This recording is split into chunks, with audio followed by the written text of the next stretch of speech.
برنامج دعوة للتفكير طرح سؤال وشكله كان سؤال صعب. نشوفكم بعد الفاصل.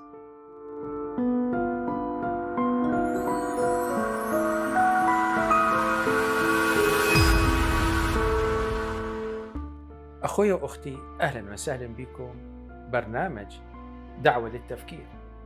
وهذا البرنامج مع أسرة راديو مياه الراحة يبعث لكم التحيات ويقولوا أسئلتكم طولت علينا. يا ريت إنكم تجاوبوا على السؤال، والسؤال كان مطروح: شنو هو الشيء اللي يجي على بالك لما تسمع كلمة صحة؟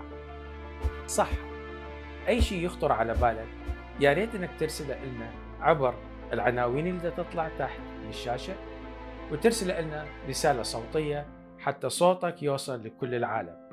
أنت مشاركتك مع البرنامج راح تثري البرنامج وتنطي للبرنامج طعم إنه هو فعلا للشعب.